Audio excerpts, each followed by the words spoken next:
Assalamualaikum warahmatullahi wabarakatuh.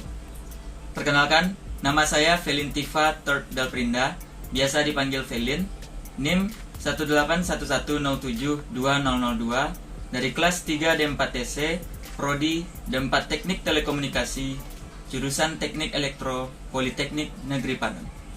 Pada video kali ini, saya akan mempresentasikan UTS atau Ujian Tengah Semester Manajemen Jaringan Telekomunikasi yang bertemakan paradigma bisnis telekomunikasi. Baiklah, berikut video presentasi saya. Perubahan paradigma bisnis telekomunikasi. Latar belakang saya dalam pemaparan materi paradigma bisnis ini yaitu di mana paradigma bisnis telekomunikasi tentunya mengalami perubahan seiring perkembangan waktu. Yang menyebabkan perubahan tersebut adalah karena adanya perubahan pada peradaban manusia meliputi teknologi yang semakin lama semakin berkembang dan semakin baik dari sebelumnya. Perubahan tersebut akan terjadi pada semua aspek dan bidang. Untuk itu, saya ingin mengetahui apa yang menyebabkan terjadinya perubahan tersebut. Kemudian, seperti apa kelebihan dan keuntungan yang diperoleh setelah perubahan paradigma bisnis tersebut, serta bagaimana pengaruhnya terhadap bisnis telekomunikasi yang sekarang. Poin pembahasan saya pada presentasi ini yaitu, pertama, pasar monopolistik versus pasar kompetitif. Lalu kedua, regulasi sangat ketat versus light touch regulation. Yang ketiga, vertical regulation versus horizontal regulation. Yang keempat, pentarifan berbasis waktu versus pentarifan berbasis volume. Lalu yang kelima, yaitu industrial economy versus knowledge-based economy. Yang keenam, infrastruktur telekomunikasi versus infrastruktur informasi. Dan yang terakhir yaitu yang ketujuh, jasa dasar dan non-dasar versus jaringan, jasa, dan konten. Pertama, yaitu pasar monopolistik versus pasar kompetitif. Pasar monopolistik adalah sebuah bentuk pasar di mana ada banyak produsen yang saling berkompetisi dengan produk yang hampir serupa, namun memiliki beberapa perbedaan. Karena produk yang diproduksi hampir serupa, masing-masing produsen akan bersaing dari segi kualitas, harga, serta cara pemasaran produk mereka. Ciri-ciri pasar yaitu memiliki jumlah produsen yang sangat banyak, kemudian adanya diferensiasi produk, lalu masing-masing produsen bersaing dari segi kualitas, harga, serta cara pemasaran produk mereka. Dan produsen bebas untuk keluar dan masuk ke dalam pasar. Kelebihan dari pasar monopolistik. Yang pertama, konsumen memiliki banyak alternatif produk. Jika produk yang biasa dibeli konsumen tidak tersedia, konsumen dapat dengan mudah memilih produk serupa dari produsen yang berbeda. Selain itu, konsumen dapat menentukan pilihan produk sesuai dengan utility-nya atau kepuasannya. Selanjutnya yang kedua yaitu banyak inovasi yang dapat dilakukan, mulai dari proses produksi atau mengembangkan cara baru untuk menarik konsumen. Dan yang ketiga, produsen dapat bebas keluar dan masuk pasar karena tidak ada hambatan yang berarti atau tidak ada barriers to entry. Selanjutnya itu kekurangan pasar monopolistik. Pasar monopolistik memiliki kekurangan seperti banyaknya produsen dalam pasar yang membuat persaingan menjadi ketat. Lalu besarnya biaya persaingan yang harus dikeluarkan seperti iklan dan insentif. Dan karena produsen harus selalu mengembangkan inovasi agar dapat bersaing, akan muncul nantinya yaitu biaya inovasi yang akhirnya akan dibebankan kepada konsumen melalui harga produk. Lalu berikutnya yaitu pasar kompetitif atau pasar persaingan. Pasar persaingan sempurna merupakan pasar di mana penjual dan pembeli tidak dapat mempengaruhi harga sehingga harga di pasar benar-benar merupakan hasil kesepakatan dan interaksi antara penawaran dan permintaan. Adapun kelebihan dari pasar kompetitif ini yaitu banyak penjual dan pembeli, lalu kebebasan untuk membuka dan menutup perusahaan atau free entry and free exit, lalu barang bersifat homogen, dan penjual dan pembeli memiliki pengetahuan yang sempurna tentang pasar. Kekurangannya yaitu pasar persaingan sempurna cukup minim inovasi. Lalu pembeli merasa kesulitan memilih barang atau jasa. Lalu persaingan sempurna juga memberikan ongkos sosial dan distribusi pendapatan yang tidak merata. Pasar monopolistik versus pasar kompetitif. Selama ini, berdasarkan ketentuan perundang-undangan yang lama, Telkom dan Indosat memang diberi semacam monopoli oleh pemerintah untuk mengelola jasa dasar sektor telekomunikasi. Telkom menguasai jasa dasar telekomunikasi domestik, sedangkan Indosat menguasai jasa dasar telekomunikasi yang terkait dengan internasional atau sambungan langsung internasional. Pihak swasta yang bergerak di bisnis telekomunikasi non-dasar harus bekerjasama dengan pengelola bisnis dasar, sehingga Telkom dan Indosat akhirnya terlibat dalam kepemilikan saham, baik secara mandiri maupun bersama di perusahaan-perusahaan swasta tersebut. Akibatnya, terjadi semacam monopoli atau dominasi oleh keduanya terhadap sektor telekomunikasi Indonesia. Dengan adanya ketentuan perundang-undangan yang baru, yang menghapus praktik monopolistik proteksionis di sektor telekomunikasi tersebut, tentu saja muncul sambutan positif dari kalangan bisnis. Dengan ketentuan baru ini, monopoli di bidang telekomunikasi akan berubah menjadi kompetisi. Ujung-ujungnya, ini akan bermuara pada persaingan harga, tingkat pelayanan, efisiensi kedua perusahaan, dan sebagainya. Bagi masyarakat dan pengguna jasa, sangat jelas keuntungannya. Mereka dapat memilih jasa atau produk yang diinginkan. Mereka juga dapat membandingkan tingkat layanan keduanya, dan ini lebih baik dari kondisi sebelumnya. Lalu poin kedua, regulasi sangat ketat versus light touch regulation. Pengertian dari regulasi. Regulasi adalah suatu peraturan yang dibuat untuk membantu mengendalikan suatu kelompok, lembaga, atau organisasi, dan masyarakat demi mencapai tujuan tertentu dalam kehidupan bersama. Demi kehidupan bersama yaitu dalam bermasyarakat dan bersosialisasi. Tujuan dibuatnya regulasi atau aturan adalah untuk mengendalikan manusia atau masyarakat dengan batasan-batasan tertentu. Adapun jenis-jenis regulasi yaitu regulasi perlindungan konsumen. Regulasi tentang hukum perlindungan konsumen tercantum pada Undang-Undang Nomor 8 Tahun 1993 tentang perlindungan konsumen. Terdapat dua bentuk perlindungan konsumen dalam regulasi tersebut, yaitu perlindungan preventif dan perlindungan kuratif.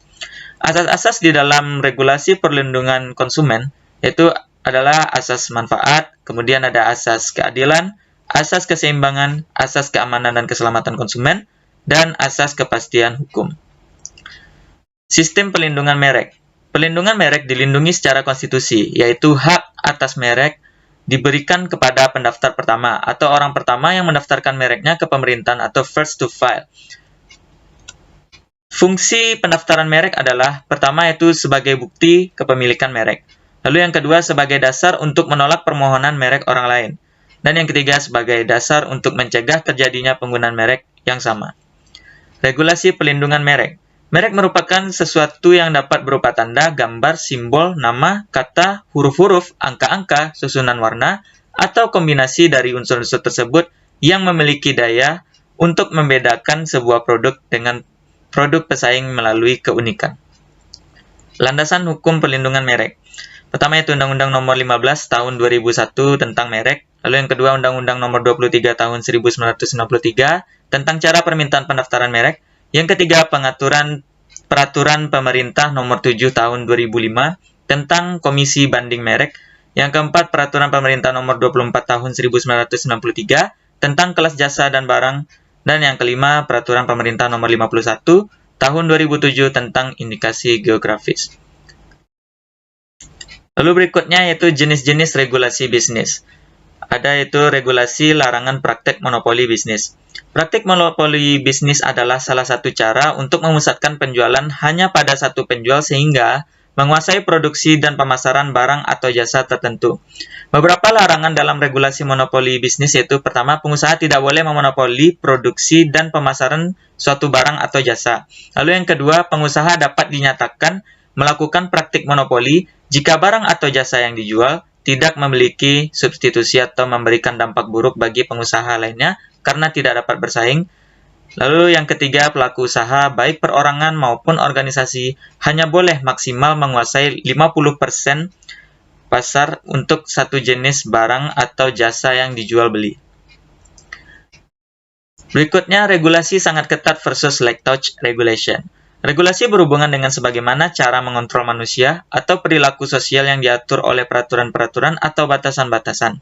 Regulasi dapat berbentuk batasan-batasan legal yang diumumkan oleh government authority, self-regulation, social regulation, contohnya seperti norma-norma, lalu co-regulation dan regulasi pasar. Light touch regulation adalah aturan yang mereduksi batasan yang ada sehingga memberi peluang besar bagi organisasi ataupun ekonomi untuk lebih berkembang jauh dibandingkan dengan jika dikontrol oleh satu pihak pemegang kuasa. Salah satu contoh nyata tentunya kita akhir-akhir ini sangat familiar dengan adanya pro kontra dengan RPM konten untuk materi dan kandungan multimedia di jaringan internet. Menurut RPM itu, konten multimedia adalah konten yang dimuat, didistribusikan, ditransmisikan, dibuat dapat diakses dan atau disimpan melalui atau dalam perangkat multimedia. Regulasi yang dipersiapkan sejak tahun lalu itu bertujuan untuk mencegah munculnya segala macam konten negatif yang timbul di dunia maya agar internet dapat lebih sehat dan aman bagi pengguna. Hal tersebut sangat bertentangan dengan paradigma baru Light Touch Regulation, di mana dengan Light Touch Regulation seharusnya untuk konten-konten dan masalah kepatutannya diserahkan penilaiannya ke masyarakat lebih ke arah kode etik. Adapun untuk pengawasannya diatur dalam aturan konvergensi pemerintah. Lalu, poin pembahasan ketiga yaitu vertical regulation versus horizontal regulation. Integrasi vertikal adalah penggabungan antara perusahaan-perusahaan yang beroperasi pada tahap-tahap produksi yang berbeda-beda. Integrasi vertikal dalam aktivitas ekonomi dapat dikatakan sebagai suatu kejadian apabila suatu perusahaan mengambil alih lebih dari satu tingkat urutan proses total perpindahan suatu set bahan mentah hingga produk jadi. Strategi integrasi vertikal adalah dapat berupa kendali terhadap inputnya atau backward dan kendali terhadap outputnya atau forward atau keduanya. Adapun keuntungan dan kekurangan dari integrasi vertikal, yaitu kekurangannya, munculnya disparatis dalam kapasitas produksi. Lalu kehilangan manfaat spesialisasi karena ketidakmampuan menyesuaikan tingkat keluaran dengan cepat. Keuntungannya yaitu strategi integrasi vertikal dianggap sebagai strategi pertumbuhan karena memperluas operasi perusahaan. Kemudian integrasi vertikal adalah strategi yang dapat menghilangkan biaya yang tidak perlu. Lalu, berbagai penghematan dapat dilakukan, seperti penghematan biaya dalam pemrosesan, pemasaran, dan penggunaan informasi. Lalu berikutnya, horizontal regulation. Integrasi horizontal adalah akuisisi bisnis yang beroperasi pada tingkat rantai nilai yang sama dalam industri yang serupa ataupun berbeda. Ini berbeda dengan integrasi vertikal, di mana perusahaan berekspansi ke aktivitas hulu atau hilir yang berada pada tahap produksi yang berbeda. Adapun keuntungan dan kerugiannya yaitu keuntungan dari integrasi horizontal, persaingan. Integrasi lateral mengurangi jumlah pesaing yang ada di pasar. Lalu dari segi skala ekonomi, ketika ukuran perusahaan meningkat, biaya per unit produksi menurun, sebagian karena ada penghapusan duplikasi mesin dan personal.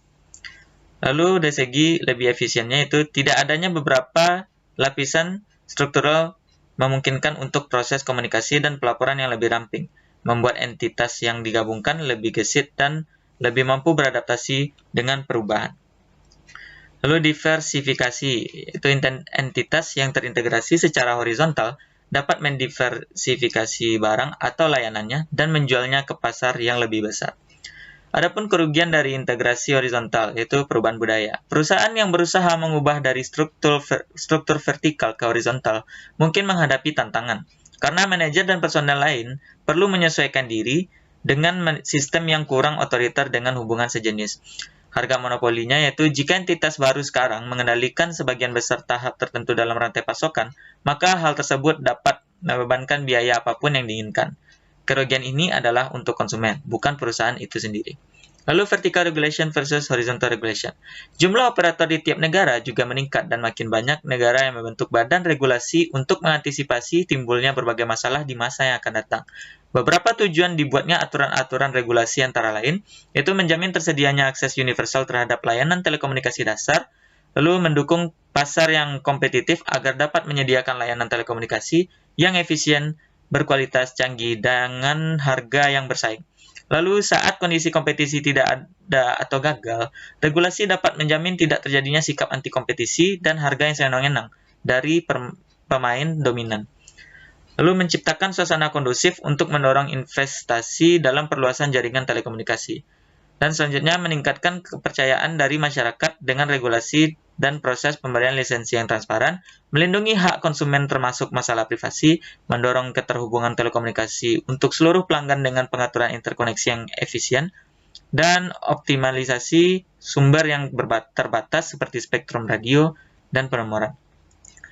Lisensi telekomunikasi adalah surat izin yang menyatakan sebuah organisasi dapat dengan resmi menawarkan layanan dan atau mengoperasikan fasilitas telekomunikasi. Lisensi juga mengatur tentang hak dan kewajiban operator telekomunikasi.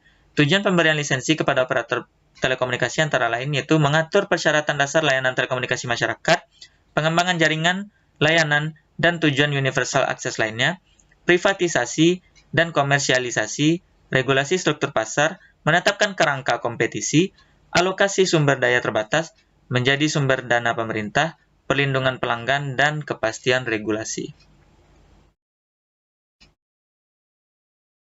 Lalu, yaitu poin yang keempat, pentarifan berbasis waktu versus pentarifan berbasis volume. Sebelumnya apa itu pentarifan berbasis waktu? Pentarifan berbasis waktu itu dulu, untuk melakukan komunikasi jarak jauh, seseorang harus mengeluarkan budget atau dana untuk membeli pulsa karena untuk menelpon, apalagi dengan operator yang berbeda akan menghabiskan pulsa yang cukup banyak. Apalagi jaraknya sangat jauh, maka dibutuhkan roaming agar tetap bisa berkomunikasi dengan orang yang berada di luar negeri. Lalu pentarifan berbasis volume. Pada saat sekarang, waktu dan jarak tidak menjadi penghalang seseorang untuk tetap berkomunikasi karena adanya internet. Sehingga komunikasi tidak hanya melalui voice, tapi juga dalam format multimedia seperti video. Contohnya, dengan menggunakan aplikasi WhatsApp, kita bisa melakukan video call untuk berkomunikasi dengan orang yang berada di wilayah. Beda operator karena tidak memandang jarak dan waktu, tetapi berhubungan dengan volume atau byte yang dihabiskan ketika kita melakukan video call. Itu semua dapat menghemat pengeluaran. Dengan kuota 500 MB atau megabyte yang kita beli dengan harga 3.000, kita sudah dapat melakukan video call dalam waktu 30 menit. Tentu saja memberikan keuntungan kepada pemakainya dan kepuasan karena berkomunikasi tidak hanya dengan voice tetapi juga melalui video. Lalu poin pembahasan yang kelima yaitu industrial economy versus knowledge based economy. Industri ekonomi. Dalam paradigma bisnis lama, teknologi telekomunikasi lebih berfokus pada ekonomi industri, di mana teknologi telekomunikasi mendukung berkembangnya ekonomi industri. Contohnya walkie-talkie, yaitu alat ini dulunya digunakan oleh orang-orang yang memiliki tugas memanajemen, mengawasi, dan menyampaikan informasi terkait mesin atau alat pengolah bahan baku pada ekonomi industri. Lalu berikutnya itu megaphone. Alat ini juga digunakan untuk memberikan informasi darurat apabila terjadi suatu hal penting di ekonomi industri. Lalu poinnya yaitu knowledge-based economy. Dalam paradigma bisnis baru telekomunikasi, teknologi telekomunikasi bidang ekonominya lebih memberikan pengaruh atau dampak pada pengetahuan. Contohnya, pertama yaitu penggunaan internet. Dengan adanya internet, maka sekarang semua orang dapat mengakses, memperoleh, dan menambah wawasan atau pengetahuan dengan mudah, cepat, dan murah. Jika dibandingkan dengan perolehan informasi yang dahulunya diperoleh melalui koran, selebaran, dan majalah, maka perolehan informasi di waktu yang dulu lebih tidak praktis, tidak ekonomis, dan tentunya juga lebih lama. Lalu yang kedua yaitu e-book. Di zaman sekarang, buku sudah hadir dalam versi digital, sehingga tidak susah membawanya kemana-mana. Bisa diakses di mana saja dan kapan saja. Serta tidak memerlukan biaya yang mahal, misalnya cukup dengan mendownload 250 MB, maka kita sudah bisa menyimpan dan mempelajari buku tersebut di HP kapanpun kita mau. Poin pembahasan yang keenam, yaitu infrastruktur telekomunikasi versus infrastruktur informasi. Pada tahun 1999, pemerintah merubah Perumtel dari perusahaan umum menjadi Persero, yaitu PT Telkom. Tahun 1952, berdiri PT Lintas Arta. Tahun 1953, berdiri PT Satelindo, yang merupakan joint venture dari beberapa perusahaan telekomunikasi, yaitu Telkom, Indosat, PT Bimagraha Telekomindo, dan DT Mobil. Tahun 1955 dan tahun berikutnya berdiri beberapa perusahaan telekomunikasi lainnya, yang di dalamnya PT Telkom mempunyai bagian saham, yaitu Telkomsel, Komselindo, Mobilcell, Metrocell, Pacific Satellite. Perusahaan telekomunikasi di Indonesia pada umumnya menyediakan produk berupa jasa-jasa telekomunikasi, baik domestik maupun internasional. Jasa-jasa tersebut secara rinci yaitu sebagai berikut. Pertama, jaringan telepon umum atau public switch telephone network. Lalu yang kedua, interkoneksi jarak jauh internasional atau international long distance interconnection. Yang ketiga, interkoneksi sambungan tetap dan bergerak atau mobile and fixed cellular interconnection. Yang keempat yaitu jasa sambungan bergerak atau mobile cellular service. Posisi IT yang strategis dalam ekonomi telah menjadikan jasa telekomunikasi sebagai jasa yang dapat diperdagangkan dan sarana vital bagi sebagian besar penyedia jasa lainnya. Maka terjadilah konvergensi antara sektor telekomunikasi dengan IT. Dalam aspek bisnis saat ini, contohnya saja layanan broadband internet akses baik menggunakan teknologi Edge, GPRS, 3G, sudah marak di kalangan masyarakat. Hal ini menuntut ketersediaan konten, produk asing yang sudah terkenal oleh masyarakat. Penggunaan perangkat ICT di Indonesia ada banyak sekali. Salah satu contohnya adalah Facebook. Konten produksi dalam negeri yang paling banyak ditemukan yaitu SMS berhadiah, SMS ramalan, dan lain sebagainya. Bisnis untuk menyediakan konten layanan menjadi sebuah peluang usaha yang besar bagi para pelaku usaha. Poin pembahasan ketujuh atau poin terakhir yaitu jasa dasar dan non-dasar versus jaringan jasa dan konten. Saat ini, perangkat ponsel sudah tidak lagi berfungsi sebagai alat komunikasi semata. Berbagai fitur disediakan untuk membuat pengguna semakin nyaman dan menggunakan ponselnya untuk aktivitas sehari-hari. Fitur-fitur yang umumnya ada di dalam ponsel dapat diperkaya dengan konten-konten yang menarik, berupa ringtone, gambar latar belakang atau wallpaper, screensaver, dan games atau permainan. Kebutuhan pengguna terhadap konten untuk melengkapi fungsi fitur di dalam ponsel ternyata cukup besar. Hal tersebut sejalan dengan kebutuhan hidup masyarakat yang mengikuti gaya hidup saat ini. Hal tersebut menjadi penopang mengapa bisnis konten akan sangat berkembang. Contoh paling nyata dapat kita lihat di Indonesia. PT Telkom sebagai perusahaan telekomunikasi terbesar di Indonesia yang melakukan reformasi bisnis dari jaringan ke bisnis konten. Kesimpulannya, paradigma bisnis telekomunikasi mengalami perubahan, di mana paradigma bisnis lama memiliki beberapa kekurangan, sehingga tergantikan oleh paradigma bisnis baru telekomunikasi yang jauh lebih menguntungkan dan mampu menutupi kekurangan yang terjadi sebelumnya. Oleh karena itu, paradigma bisnis baru telekomunikasi lebih memudahkan orang untuk menjalankan bisnis secara praktis, ekonomis, dan cepat. Baiklah, sekian video presentasi saya. Terima kasih atas perhatiannya. Wabillahi taufiq wal hidayah. Wassalamualaikum warahmatullahi wabarakatuh.